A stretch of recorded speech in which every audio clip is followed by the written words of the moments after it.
সমস্ত দর্শক তীর্থযাত্রী ও বন্ধুরা যারা দ্বারকা দর্শনে আসবেন প্রত্যেকের কাছে আমার একটা অনুরোধ, অবশ্যই আপনারা মূল দ্বারকা আসবেন।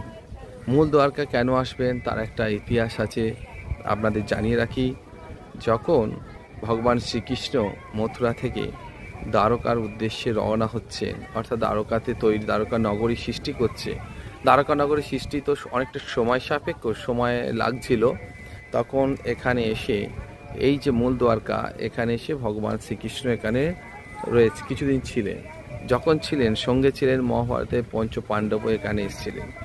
পঞ্চ পাণ্ডবরা এসে এখানে ভগবান শিবের একটা মন্দির ওরা স্থাপন করেছিলেন। সেই স্থাপন করা মন্দির আমি আপনাদেরকে দেখাবো, আর ভগবান শ্রীকৃষ্ণের এই যে দ্বারকাধীশ মন্দির সেটাও এখন দেখাবো।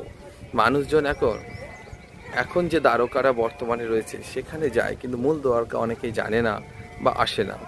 আমি আর্গুমেন্টে যাচ্ছি না, আপনাদের দর্শনার্থে আমি এই দ্বারকা নগরী আপনাদের দেখাচ্ছি। এটা মূল দ্বারকা নামে পরিচিত। এখানে পঞ্চ পাণ্ডবরা এক শিবের মন্দির স্থাপন করেছিলেন, আর দ্বারকাধীশ ভগবান শ্রীকৃষ্ণের মন্দির তো আছে। চলুন আপনাদেরকে দর্শন কর। এই হলো সেই পুরানো শিব মন্দির, বহু আগের থেকে।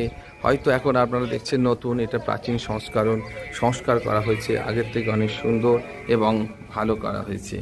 আগে পঞ্চ পাণ্ডবরা এই মন্দির সৃষ্টি করেছিল। আসুন, এখানেই রয়েছে সামনে নন্দী মহারাজের এখানে ওম নমঃ শিবায় দেখছেন। এটাই হলো সেই প্রাচীন শিবের ভগবান শিবশঙ্করের মূর্তি, দেখুন, যেটা অতি প্রাচীন।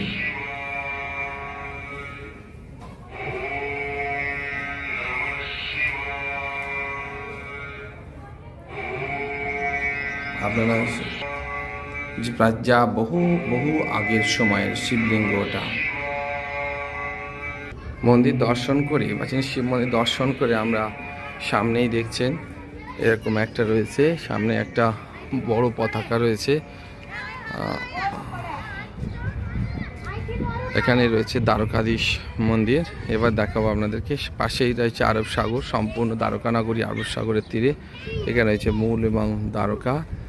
দেখুন দ্বারকাধীশ মন্দির দেখা পাচ্ছেন, মূল দ্বারকাধীশ মন্দির। বহু প্রাচীন এই মন্দির, এখন ভগ্ন দশাতে পরিণত হয়ে গেছে। তবু ভগবান শ্রীকৃষ্ণের, দেখুন এই আমরা এন্ট্রি করছি।